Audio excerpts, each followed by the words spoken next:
Hey guys, what's up? Welcome back to the channel. It's Critic Alex. It's been a long time since I made a video on this channel, but I wanted to open up with a beginner's guide for 7 Deadly Sins Grand Cross. If you've been following my main channel, if you've been on Discord, if you've been on the streams lately, I am loving this game and I'm having a blast playing. I'm flying through the content, trying to absorb as much as possible. And I know a lot of you out there are just starting the game, or you have been playing for a couple of days, but you're not really sure if you're doing the right things. So I wanted to put together a beginner's guide as best as I know it. Now, disclaimer before I start the beginner's guide, I am by no means a veteran of this game. There are players out there, there are people on Reddit, there are people on YouTube, etc. that have been playing this game for months on the JP, the Japanese server. So your best source of advice is actually not me. Your best source of advice is them, but I'm going to give you my best effort and give you all the information that I already have, which I learned from them. And you can always, of course, do. And that's always, of course, my very first piece of advice for any content in any game is that you take the time to search it yourself, because the best way to learn something is to learn it yourself rather than having someone teach it to you. But for everyone else, here we go. So I have basically 7 big key rules that I want to impart on you. It's really 6 rules.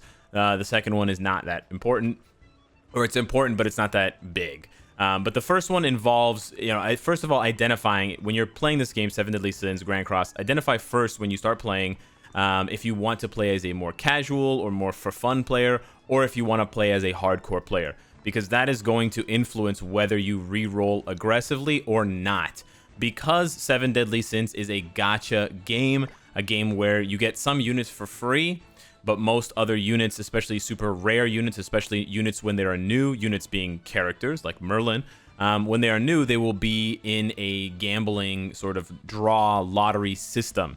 So you will have to spend your premium currency, and the game does a lot to give you premium currency, but you'll have to spend your premium currency to try and get these characters. When I say try, it's not a guarantee. There's just a chance. You can see it's less than a 1% chance to get Merlin out of this gamble here. So because of that, if you're going to be a hardcore player, you basically have 2 options. You're going to have to spend a lot of money, or you're going to have to be really smart with how you play. And being really smart with how you play as a hardcore player is going to involve re-rolling at the beginning. What re-rolling basically is, when you play the game for the very first time on a brand new account, the game will teach you the tutorial. And this is my second tip. Pay attention to the tutorial. It will teach you everything. But during the tutorial, they'll give you 30 diamonds and they'll force you to do a draw here of this variety. And then shortly after that, they will give you another 30 diamonds that you can then spend for another draw. That is the window for the reroll. It takes about 12 to 15 minutes, depending on how fast you can go through the tutorials. And you could skip everything by tapping the screen. You should do your 2 draws. If you want to reroll, do your 2 draws and then compare that list to a tier list. You can find tier lists online. You can go to SDSGC dot something. You just look up 7 Deadly Sins Grand Cross tier list. There's a website for that. You can go on Discord. You can ask people. My general tip for re-rolling is, sorry, not right now. My general tip for re-rolling is aim for Green King, aim for Green Meliodas. Those are 2 really good units. They're going to help you in the game. You will get Blue King for free, so don't try to get, you'll hear he's really good, but you don't need to get him. But this is for hardcore players. If you want to be a casual player, then I would just say, just play the game, don't worry about re-rolling. The last tip I have for you guys as far as re-rolling goes is, if you do your 2 rolls and you don't get the units that you want, there are other units besides Green Meliodas and Green King that you can go for, like Red Hauser, Red Elizabeth with Hawk. There's other top tier units right now. But if you don't get the units you want, go over to game settings. Sorry, not game settings. Go over to player info and go over to reset data. That will delete your account and then you can start all over again. You don't have to reinstall the game. You don't have to do any weird tricks. Just do that. My second tip, of course, my second big thing for beginners is pay attention to the tutorial. I've already said it once, but Hawk, this little pig here, when he's full-sized, he gives you a perfect tutorial of the game. He teaches you everything. It's a pain in the ass to have to read everything he's saying and read the text as it scrolls by, but it will help you tremendously.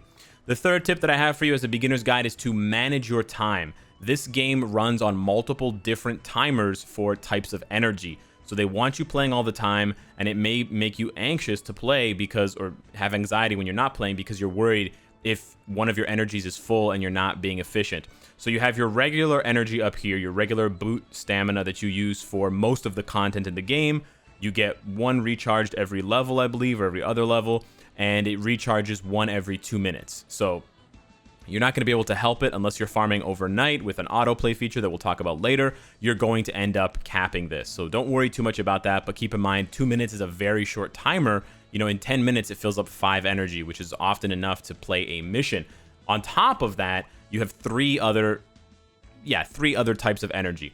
2 of those types of energy are found in the special dungeon Fort Solgriz, which are the keys, which you use to farm gold exclusively down here, and then the sort of key holes, but they're also called keys. They're treasure keys, and you use the treasure keys to farm these events for SSR pendants and other rare items. These 2 in the middle, you use regular energy to farm.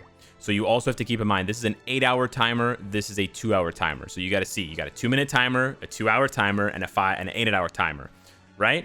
There's one more. The last timer you have is for PvP down here in the Fight Festival. This one, you have a total energy or PvP energy of 5, and it refreshes 1 every hour. So you have to manage these 4 timers in your head if you want to play as efficiently as possible. Of course, if you're a casual player, you don't have to worry too much about that. But I think it's important to know with mobile games, because they want you playing and then leaving and then playing and then leaving. They want you coming back again and again and again. To know what those timers are. As you can see, I'm not being efficient with my PvP energy. It's already capped out, so I'm not actually, I'm basically losing efficiency here right now. So 1 hour for those. The other ones are 8 hours and 2 hours, and those are limits of 10 for the keys. And then you have your energy, which will increase as you level up. You'll get more energy up to 100 once you get to the maximum rank. And then those refresh every 2 minutes. So pay attention to that. The next tip I have for you guys, the next beginner's tip that I have for you guys is for gear. Now, gear is a really important part. It's not the only part, but it's a really important part of building up your characters. You have different ways of building them up, like, building up their level with enhancing. You have building up or, increasing their maximum level with awakening. You have, with limit breaking. You have increasing specific stats with awakening, which gives them stars. But then you have gear. You have ultimate moves as well, and you have costumes as well. But gear is really important because it's complicated, but it can have a very large impact on your characters. What you need to know for gear, I'm going to try to break it down as simply as possible. You can definitely watch dedicated guides for gear because it's a very in-depth system. But basically, you have to farm gear. So you're going to have to spend energy to farm up gear. Then you're going to have to enhance the gear to specific levels, to specific numbers of stars in order to get stats. And then you're going to have to learn how to swap gear. So I'm going to show you all of that now. The tips that I have for you as far as gear goes are, when you're first starting out the game, just don't worry about it. Try to just equip the best gear that you can. The best gear that you can is probably just going to be whatever's lying around. But ultimately, you want to aim for gear sets. There are a bunch of gear sets that you can see in the corner here, just above me. But the ones that are important are attack, which is a 4 set, 1, 2, 3, 4. That will give you 20 attack. HP, which is right over here, and this is also a 4 set. So imagine this was a little heart instead. If there were 4 hearts, then I would have 20% HP. And defense. Defense is a 2 set rather than a 4 set. So I only need 2 pieces of gear that are defense based, and that will give me a 20% defense bonus. You can also stack the defense bonus if you want to be a huge troll, and so you can get a defense ring, a defense belt, a defense pendant, and a defense bracer, and have the defense 3 times if you really wanted to. Now, that is the primary sort of easier thing to cope with, knowing that you need 4 attack and 2 defense for most characters. That's what you should know for now. For PvP, some people suggest 4 HP. So 1 HP set and 1 defense set. But that's basically it. The other sets aren't as good. It's like crit resistance, crit rate, stuff like that. It's just not as good. So that's the first thing you need to know. The second thing you need to know is that for gear, it's very, very expensive the higher in quality you go. So common being the lowest, and then we don't have UR or ultra rare, but we have SSR. SSR being the highest. The way that you want to approach gear is you only want the highest or the lowest, because investing for something in the middle is not worth your time. It's going to still be expensive, and it's going to be actually replaced. So anything that is SR is pretty much garbage once you start actually gearing your characters. Like I said, if you're first starting, just equip whatever gear you have. Don't worry about that. But once you get, the story finished, you're not going to want to farm for SR gear. This is not really his real gear. His real gear looks like this. And this is what I mean by exchange equipment. You can exchange gear between characters. So here, I've actually, just so I can remember in my head, better, I have this set of gear that I've built up, and I switch it between the 2 kings. When I need green king for certain stuff, I switch to him, or I switch it back to blue king. But you can have whatever system you want. but you can see how easy that was. And that just spiked up this Blue King, the Fairy King's damage and HP and stats. Like, if you look at these numbers, they're insane now. They were so much lower before. This is what a better, set of gear looks like. I went up to rare, which is a little bit higher than you want to go, but I've been going through this game really fast. But ideally, you will have SSR on this side and you'll have common on this side. The reason why we do this basically just has to do with cost and stats. You're going to get high base stats from here, so you don't need to rank up these stars. You don't need to do that, and it's way too expensive. And then here, you can get the full stat bonus, which is via the stars, and you don't have to worry too much about the flat number. The flat number here is going to go up, as you can see, based on the quality. But as you can see, the number here does not go up very much. So 4% crit chance. If I wanted to change this, it would be 4% crit chance as well. If we take a look here, it would still be 4% or 4.5%. So the percentage stats are what you want on the right side, and the base stats at the top are what you want on the left side, and they will give you much more. So this belt, SSR, gives me 6,000 HP. This is HP, but it only gives me 2,000. So you can see here why we do that. So no ranking up here. Just get it to +5, no stars. Over here, rank it up, make it common until you have much more gold, until you have much more resources, weeks, months later in the game. The last thing for gear you want to know is that you only need to build 4 sets of gear for now. So I know it sounds like a lot, but it really, you're going to have a lot more than 4 characters. As you can see, I've got a lot more than 4 characters, but why am I saying you only need to build up 4 sets of gear? Is that because there are only 4 strong characters in the game? No, because you can swap gear. You saw how easily I swapped. Let's say I don't want to use Blue King anymore. I want to use Green King. Let's go back to the gear. And you can do this in any menu. There's no game mode that's going to stop you from swapping your gear. You can swap it in PvP. And to be honest, the first PvP mode that you're in, the normal PvP, doesn't even consider your gear. It's only once you get to a higher level of PvP that you unlock the elite PvP, and that will start considering your gear. So you don't even have to worry about gear at all if you're interested heavily in normal PvP. But as you can see here, if I want to take a mission with this Forest Guardian King, I just go over here to exchange. I go over here, bada bing, bada boom, and now his attack has just jumped to 6,500. It's super easy. Just have to follow those steps, follow those rules for gear, and then just build up 4 sets, and you will be set more or less. There is a bit more specific nuance to it as far as specific stats. Mostly you just go for attack, HP, and defense, but then you have specific characters like Hauser needs pierce rate. Some other characters might need crit rate or crit damage, but you can get into that later with a more in-depth guide. The 4th tip I have for you is, again, unless you're a whale, do not gamble your currency. I know it's very tempting. The game gives you lots of diamonds. You're like, oh man, I just want 1 pull. Maybe I'll get Merlin. She's so sexy. She's hot. She's strong, yada, yada. Don't do it. There are plenty of strong characters in the game right now that you can gamble for, that you can get, but the game gives you some of the best characters automatically for free. The game gives you Blue King, who's a great unit. They give you Blue Diane, another great unit, for free. If you do the re-roll, you'll have another 1 or 2 great characters, and there are much better characters, Estarosta, Escanor, coming later on. Demon Meliodas, Dedieti. There's lots of characters coming in the future that will be super powerful, so always save your diamonds, always be frugal, unless you are super stuck on content, but then you can always just add people to your friends list and use their units, because you can use 1 unit of your friend's account, so just make some friends with some whales, and you'll be all set. The second to last tip I have for you guys is regarding gold farming. I actually didn't know this at first, so I think it's a really crucial tip. You will get, over the course of playing, you're going to get gold for playing missions, but you're also going to get items that you'll be able to sell for gold. So if you go over to your item inventory, you'll see under miscellaneous,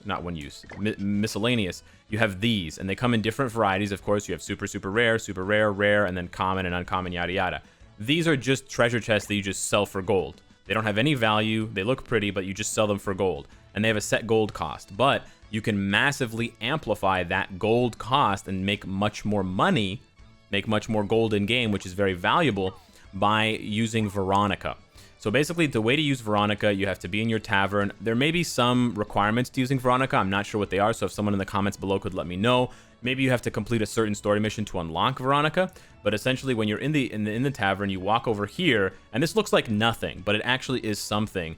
This will control who your guest is. Right now, my guest is Hendrickson, this little jackass. He's sitting over here, and if I go up to him, I can actually engage with him and talk to him and give him a gift, which improves my affinity with him. I'm gonna give them some beer.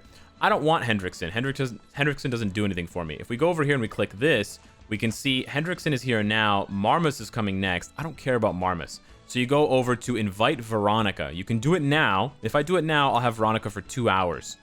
Or I can invite Veronica next after Hendrickson. I believe they rotate every 12 hours.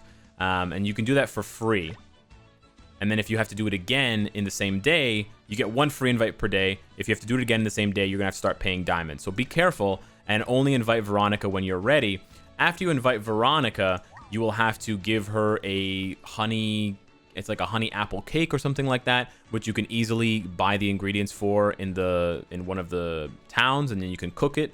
You can cook multiple batches of it and then have it in your inventory. You know what? I might actually have one in my inventory from cooking it for her last time. I don't. But anyways, you cook her this pie, you give her the pie, and then she will buy your items, or she will make other vendors buy your items for more money. So basically it increases your sell bonus by 20%. So you'll invite Veronica over there. Then you feed her the pie. Then she gets happy. Then you go over to any of the towns. That's not the way to do it. You go over to any of the towns, like, you know, whatever. Doesn't matter. Vasil. And then you go over to the vendor there. And then you sell your treasure chests. And you can get 20% more gold. That adds up to a lot of extra gold when you do it. Now, you may be inclined to do this every single day. But you actually don't have to do this every single day. I haven't sold... I haven't sold using Veronica's boost in a couple of days because those items that I showed you in the inventory, they only take up 1 slot each. So even though I have a ton of them, they're not... I have 25 of these, but they're just stacking. So you can wait until you have a large stack. You can wait until you're low on gold, if you're like under 1 million gold. And then you can do this Veronica trick. Who knows? She might even rotate into your tavern automatically without you having to go and you know, invite her. You're still going to need to give her the pie no matter what, but when you go over to sell, you'll be able to sell it to her. Now, you'll see something in the corner here that says sell. If it's not there, you can see for purchase it says event. If there's nothing here for sell, and if it doesn't cost, and if it costs this much, then you've done it wrong. It should be 20% more.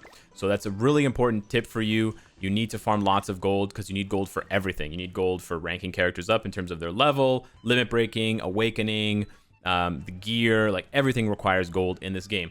The last tip I have for you is regarding farming. Overnight farming. This is a grind intensive game. This is a game that's going to require you to play for a long time and set things up for a long time. They have a very robust farming system where you can set things up to run in the background for a long time. Because of that, and because the game sort of encourages you to farm a lot and you can get ahead by farming a lot, I recommend using an emulator if you can. You're going to burn the battery on your phone. You're going to burn out the life on your phone if you have it running 24 hours in the background. Plus, if you're running the game, you can't play the game. Also, if you play on an emulator, you can have it landscape like this, and it's beautiful. So what I mean by auto farming is, for example, I've built up a red auto farming team, and you have, of course, your type advantages. Red is good against green. Green is good against blue. Blue is good against red. So this is a full green team that I'm going to fight with my full red team. So we go over to my red team here, and my red team here. And did I change the name back? No. Okay. We go over to my full red team here, and I can just run 1 match, sure. But I don't want to run 1 match. I want to run 1,000 or whatever, 500. So you click on this little gear icon here, and now you can set your restrictions. You're going to have to read through this and kind of understand what it means, but you can tell it to run a specific number of missions if you want to run a specific amount, and it will tell you how much stamina that's going to cost. Now, you can either use up that stamina, you know, you can have that stamina ready, or you can tell it, you know, I only have 36 or 26 stamina right now. You can tell the AI, I want you to use my stamina potions. And you can calculate how much stamina you're going to get from each potion because it always recharges back to your max. So each one of my potions gives me 61. So at this rate, I'm going to need about whatever, 5 potions or 6 potions. Or you can just say no restriction and use my stamina potions, or don't use my stamina potions, and you can just go ham. And that could use 550 energy or 500 energy. You got to be careful with these settings sometimes because you don't want to burn all your stamina potions farming and running the wrong missions. But this is how some people get ahead really fast. This is how I got ahead really fast. I'm already rank 42. I've been farming overnight for a few nights. And if you see by my inventory, I can prove it. Because if we go down to the books, I have 58. I did this farming overnight last night. I have 58 5-star books of the green. I have 99 4 stars and 93. Oh, wait, no, I have 200 4 stars. And then I believe I have 300. I have 500. 600 3-star books. The obsession is real. So, those are all the tips that I have for you. This is sort of my crash course for 7 Deadly Sins Grand Cross. There's still a bunch of information that I just wasn't able to cover, and there's just still a lot about the game. So, inquire with people, search up online, read guides, watch other videos. If you want to see more content from me, let me know. Join the Discord. We've got a group there of people who are very knowledgeable about the game and want to help. They'll be glad to help you out. And thank you so much for watching the video and supporting the channel. I will see you in the next one. Take care.